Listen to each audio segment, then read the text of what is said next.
Free Symbol Friday. Man, sounds like a thing of the past.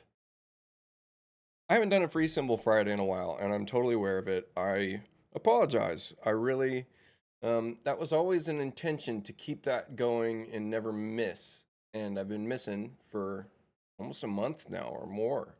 Um, and part of that is that the symbols started to get really good, and as they get good, get a little bit more complex, and then they're a little more time consuming to build. And then if they're so good, maybe I don't want to give them away. Maybe I want to make some revenue on them.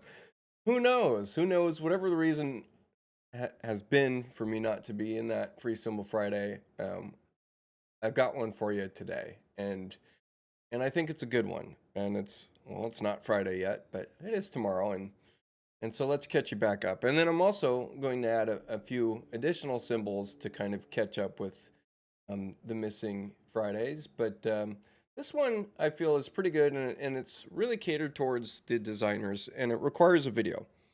And so, thought here is that we've got to render bathrooms, and we have our methods. We have section cut tools. We have, turning a wall into an invisible wall, and then we have, camera clipping is basically the three main methods.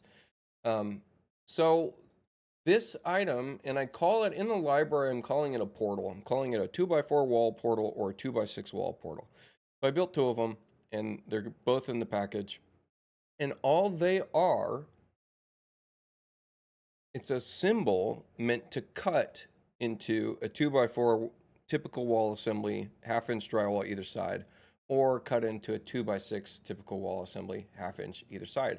And it's stretchable and it's paintable. So the sides and the top and the bottom are paintable. Now, if you're going to paint the bottom and you're going to stretch this symbol out, you'll have to change the material to a global symbol map material. And that way it doesn't stretch the texture with it. But you can see here, this is it. It's painted. It's painted on the sides, tops, and bottoms to kind of match. If you want to paint it something that makes it obvious that this is a cut through, right? That this is some kind of section cut, by all means, do that, right? So if we do that, here we go. That's what this looks like. So that's what the symbol is right there, is there's our section cut.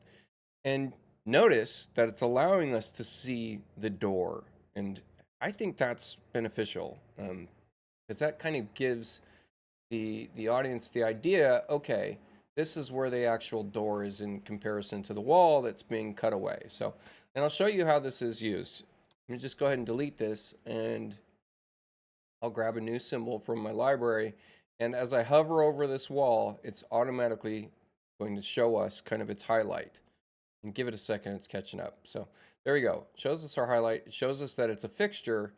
Place it anywhere you can, and then from there, you'd have to select the sides, and we get to use that new tool, that select next side tool. So if we zoom in, we can see select next side. There we go. We're going to click that, and that gets us to a side that we can actually stretch out to where we want to stretch out.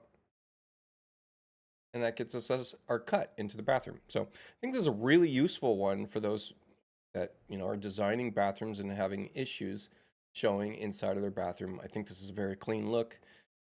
It handles some of the problems that come with some of the other methods. So there you go. Enjoy.